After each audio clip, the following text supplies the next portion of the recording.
तो अभी स्टार्ट कर लेंगे फ्रॉम मैटर के मैटर क्या है, जिसे नॉर्मली हम उर्दू में मादा कहते हैं। मैटर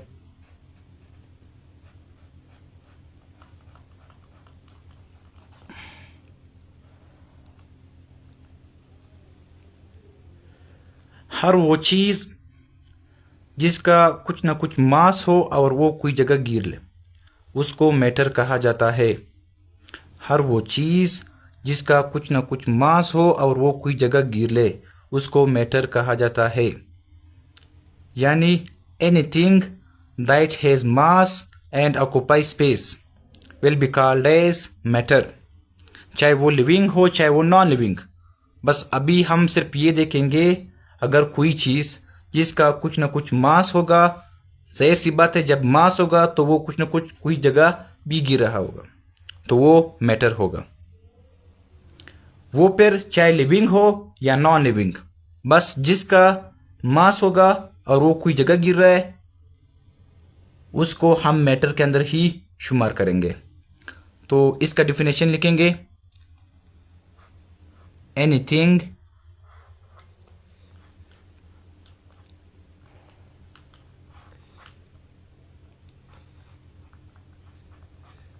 that has mass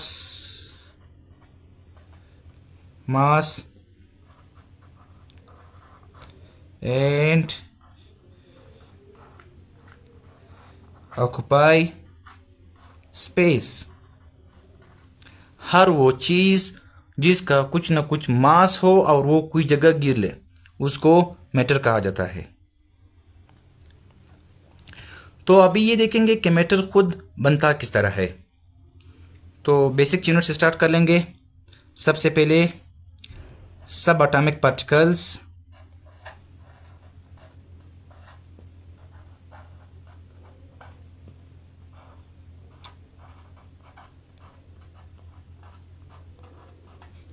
सब एटॉमिक पार्टिकल्स वो पार्टिकल्स जो एटम से छोटे हो और मिलकर एटम बनाए, उसको सब एटॉमिक पार्टिकल्स कहते हैं।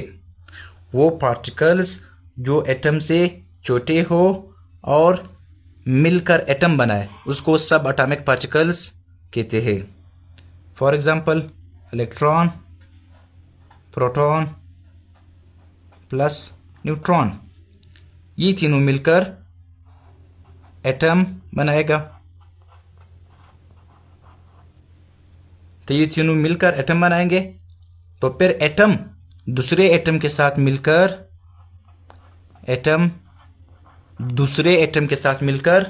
मॉलिक्यूल बनाएंगे। तो एटम दूसरे एटम के साथ मिलकर मॉलिक्यूल बनाएंगे।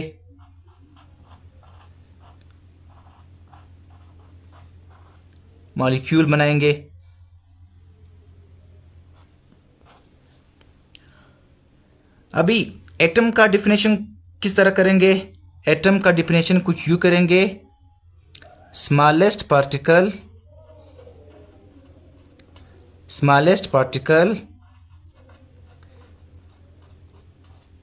Of matter.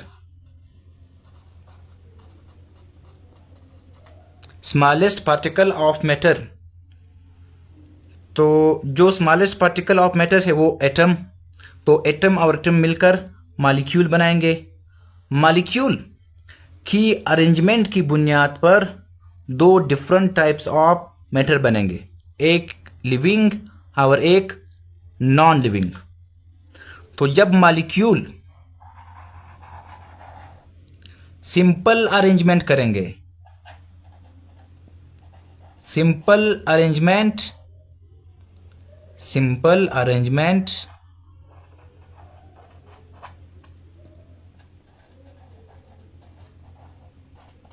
या सिंपल कॉम्बिनेशन,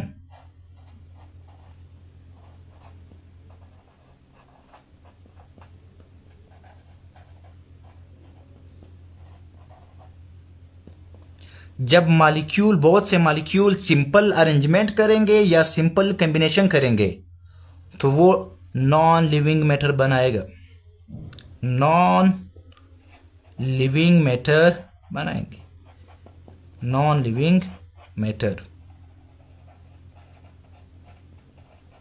फॉर एग्जाम्पल हमारे पास क्या आएगा, इनके अंदर वाटर,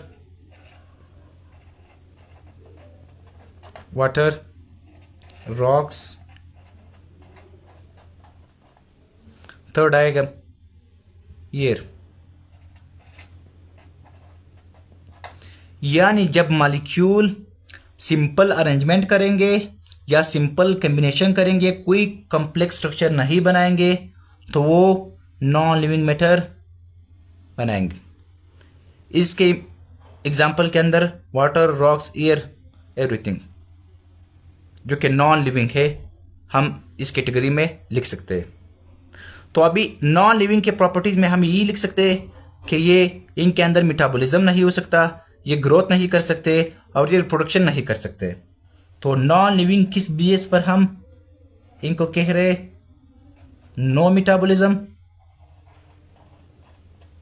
इनके अंदर मेटाबॉलिज्म नहीं होगी, सही फर्स्ट। सेकंड, नो ग्रोथ, इनके अंदर ग्रोथ नहीं होगी। नो रिप्रोडक्शन, इनके अंदर रिप्रोडक्शन नहीं होगी। तो हर वो चीज जिनके अंदर मेटाबॉलिज्म नहीं हो सकती, जिनके अंदर ग्रोथ नहीं हो सकती, जिनके अंदर रिप्रोडक्शन नहीं हो सकती, वो सारी की सारी चीजें नॉन लिविंग मैटर कंसिडर किए जाएंगे। No reproduction, no reproduction. और अगर यही मॉलिक्यूल्स कॉम्प्लेक्स अरेंजमेंट करे या इस तरह कॉम्बिनेशन करे जिसकी वजह से कॉम्प्लेक्स स्ट्रक्चर बन जाए, तो वो आगे एक और कैटेगरी के मॉलिक्यूल्स बनाते हैं जिसको मैक्रो मॉलिक्यूल्स कहा जाता है।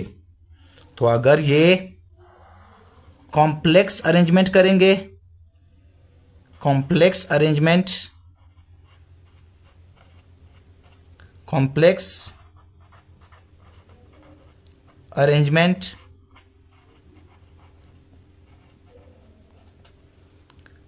या कॉम्प्लेक्स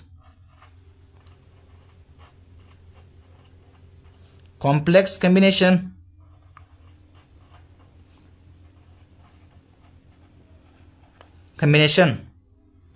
तो ये क्या बनाएंगे, मैक्रो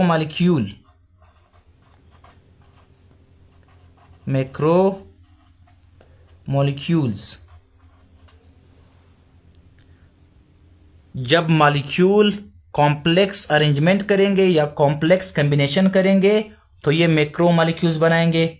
मैक्रो मॉलिक्यूल्स के एग्जांपल के अंदर ई.जी. एग्जांपल ऑफ रिशिया, कार्बोहाइड्रेट,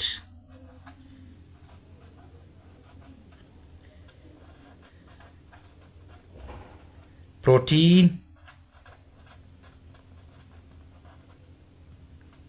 लिपिड्स, etc. तो ये मैक्रो मॉलिक्यूल्स हो जाएंगे। और ये सारे के सारे मैक्रो मॉलिक्यूल्स मिलकर ऑर्गेनेली बनाएंगे,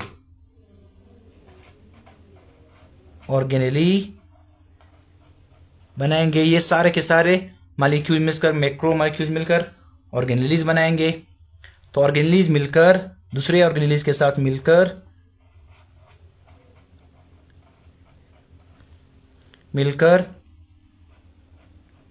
सेल बनाएंगे, और सेल मिलकर दूसरे सेल के साथ मिलकर टिश्यू बनाएंगे,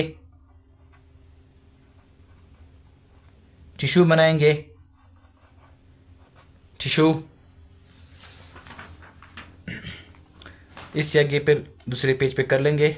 सेल और सेल मिलकर, तो सेल और सेल मिलकर टिश्यू बना रहे हैं। अभी टिश्यू के बाद हम दूसरे पेज पे स्टार्ट कर लेंगे कि टिश्यू के बाद किस तरह के स्ट्रक्चर बनेंगे, और साथ ही साथ इनका डायग्राम भी ड्रा कर लेंगे। तो टिश्यू तक हमने पढ़ा था कि सेल और सेल मिलकर टिश्यू बना रहे, सेल और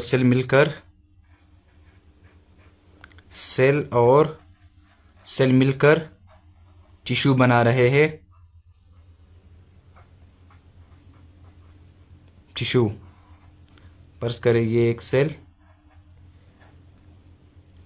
दूसरे सेल के साथ मिलकर टिश्यू बना रहे।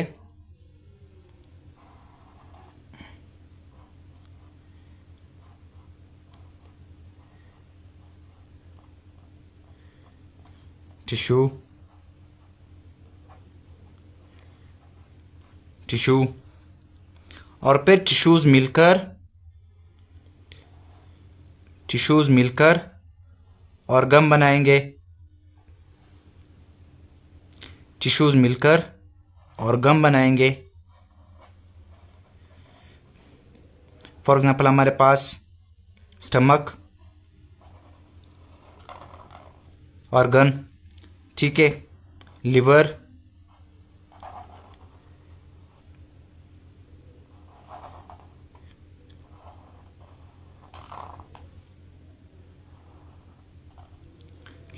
इसी तरह दूसरे organs plus other organs,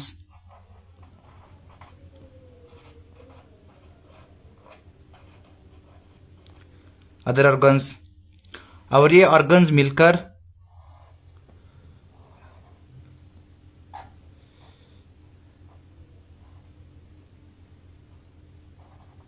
organ system बनाएंगे।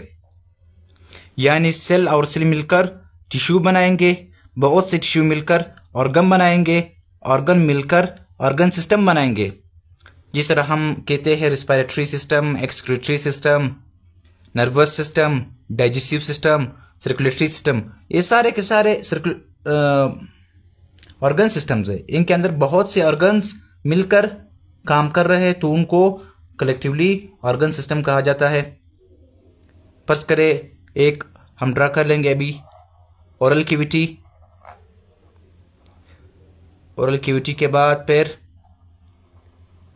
फेरेंक्स, फेरेंक्स के बाद फिर लेरेंक्स, लेरेंक्स के बाद फिर ट्रिकिया, ट्रिकिया के बाद फिर लंग्स,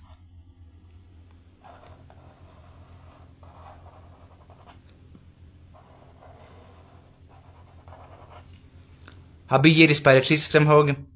यहां से nasal cavity, nasal cavity,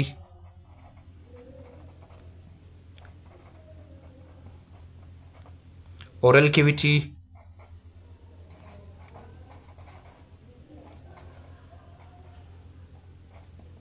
cavity, pharynx,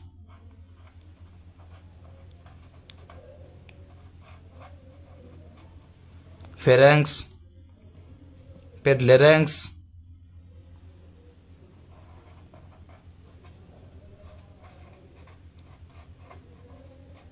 larynx के बाद फिर ट्रिकिया,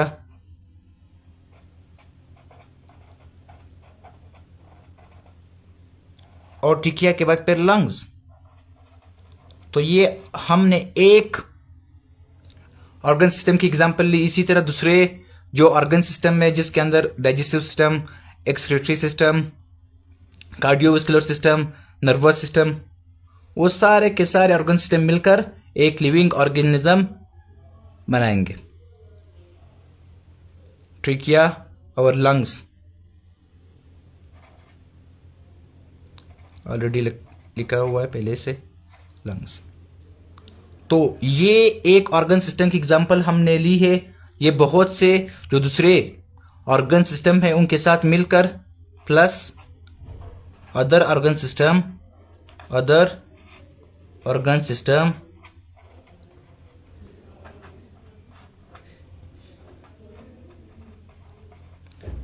ये ऑर्गन सिस्टम दूसरे ऑर्गन सिस्टम के साथ मिलकर एक लिविंग ऑर्गेनिज्म बनाएंगे। Living organism.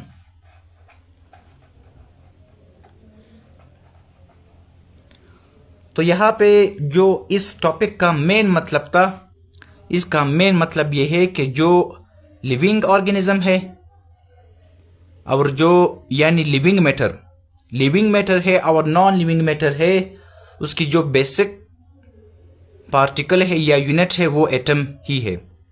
बाज़ दफ़ा हम कंफ्यूज हो जाते हैं कि यार नहीं, जो लिविंग ऑर्गेनिज्म है ये तो सेल से बने, लेकिन सेल खुद किस चीज से बना है? सेल जो है वो ऑर्गेनेलीज से बने। ऑर्गेनेलीज किस चीज से? वो मैक्रोमॉलिक्यूल से। मैक्रोमॉलिक्यूल्स खुद किस चीज से? वो मॉलिक्यूल से। मॉलिक्यूल्स किस चीज से? एटम से। यानी इस कंप्लीट जो टॉपिक्स हमने अभी तक पढ़े हैं उसका मेन यही मतलब है कि जो लिविंग मैटर है और नॉन लिविंग मैटर है उसकी जो बेसिक पार्टिकल है या बेसिक यूनिट है वो एटम ही है। और ये इसके पीछे जो सबसे बड़ा राज है वो ये है कि वो कहते हैं कि एटम आज़ादाना हालत में नहीं रह सकता। जब हम छठी क्लास में थे, छठी क्लास में अभी तक हम एक जुमला सुनते आ रहे हैं कि एटम आज़ादाना हालत में नहीं रह सकता, यानी एटम अकेला नहीं रह सकता। इन सब के पीछे सिर्फ यही राज है क्योंकि अगर एटम आज़ादाना हालत में रह सकता, यानी वो अकेला रह सकता था, तो फिर उनको बॉन्ड बनाने की जरूरत नहीं पड़ती। और अगर उनको बॉन्ड बनाने की जरूरत नहीं पड़ती तो फिर मॉलिक्यूल किस तरह बनता? और जब मॉलिक्यूल नहीं बनता तो फिर नॉन लिविंग मैटर और लिविंग मैटर किस तरह बनता? तो जब नॉन लिविंग मैटर नहीं बनता और लिविंग मैटर नहीं बनती तो फिर नेचर, वर्ल्ड, यूनिवर्स किस तरह बनता? तो जिस तरह हम केमिस्ट्री में पढ़ते हैं कि जो एटम्स है वो नॉर्मली अकेले नहीं रह सकते या वो आज़ादाना हालत में नहीं रह सकते, तो ये सबसे अच्छी बात यही है, यानी यूनिवर्स का वजूद यहां से है क्योंकि एटम आज़ादाना हालत में नहीं रह सकते। एटम्स को लाजमी बॉन्ड बनाना पड़ेगा अपने आप को स्टेबल करने के लिए, और यही बॉन्ड जो है मैटर बनाएंगे, फिर मैटर के बाद living matter and non living matter, फिर उसके बाद नेचर, वर्ल्ड, यूनिवर्स। तो नॉर्मली तो हर चीज दुनिया में स्टेबिलिटी की तरफ देखती है कि मैं स्टेबल हो जाओ, स्टेबल हो जाओ, स्टेबल हो जाओ। और एटम की स्टेबिलिटी दुनिया के वजूद पे खत्म हो गई क्योंकि अगर एटम पहले ही से स्टेबल होता और वो बॉन्ड नहीं बनाता तो फिर दुनिया या कायनात की वजूद नहीं होती। इनका जो सारे टॉपिक्स जो अभी तक हमने पढ़े उसका मेन यही मतलब है कि नेचर का जो सबसे बड़ा राज है या जिसके पीछे इतनी बड़ी कहानी है कि मैटर क्या है, वर्ल्ड क्या है, यूनिवर्स क्या है, लिविंग मैटर क्या है, नॉन लिविंग मैटर क्या है, वो सिर्फ एक ही जुमला है। वो कौन सी जुमला? कि एटम आज़ादाना हालत में नहीं रह सकता। और अपने आप को रहने के लिए, अपने आप को स्टेबल बनाने के लिए जो एटम है वो बॉन्ड बना रहा है, तो बॉन्ड के बाद ये मॉलिक्यूल बना रहा है, मॉलिक्यूल के बाद ये ऑर्गेनेली बना रहा है, ऑर्गेनेली के बाद फिर ये सेल बना रहे, सेल के बाद फिर टिश्यू, टिश्यू के बाद फिर ऑर्गन्स, ऑर्गन के बाद फिर ऑर्गन सिस्टम, ऑर्गन सिस्टम के बाद फिर लिविंग ऑर्गेनिज्म। अगर खुदा न खास्ता एटम स्टेबल ही होता तो शायद ये दुनिया होती भी नहीं। और इसी तरह अगर एटम बॉन्ड नहीं बनाता तो फिर simple arrangement, simple combination, non living matter का भी वजूद नहीं होता।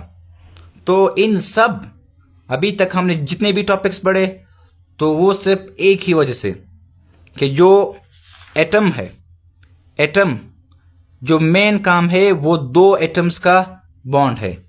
जब तक ये दो एटम्स बॉन्ड नहीं बनाएंगे तो मॉलिक्यूल नहीं बनेगा, मॉलिक्यूल नहीं बनेगा तो सिंपल अरेंजमेंट और सिंपल कॉम्बिनेशन नहीं होगी, या कम्प्लेक्स अरेंजमेंट या कम्प्लेक्स कॉम्बिनेशन नहीं होगी, लिविंग ऑर्गेनिजम्स नहीं होंगे, नॉन लिविंग जो मैटर है वो नहीं बनेगी। तो इन सब के पीछे जो एक ही मेन सेंटेंस है वो ये है, हम लिख सकते हैं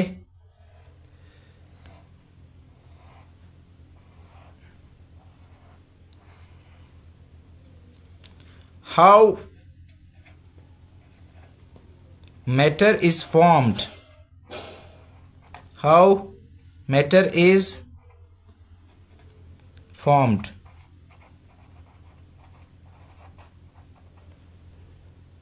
तो इसका एक ही जवाब, बिकॉज ऑफ बॉन्ड फॉर्मेशन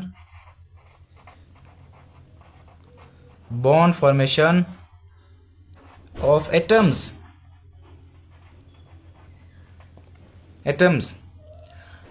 अगर खुदा नख्वास्ता ये एटम्स बॉन्ड नहीं बनाते, ये ऑलरेडी से स्टेबल होते, तो फिर ये कायनात, ये दुनिया, ये लिविंग मैटर, ये नॉन लिविंग मैटर किसी चीज़ की भी वजूद नहीं होते।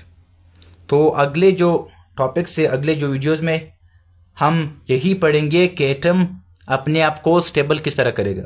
यहाँ पे तो सिंपल वर्ड्स में हमने ये कह दिया कि बॉन्ड बनाया, यानी बॉन्ड जब बनाएंगे एटम तो अपने आप को स्टेबल करेंगे, और यही बॉन्ड फिर लिविंग मैटर और नॉन लिविंग मैटर बनाएंगे।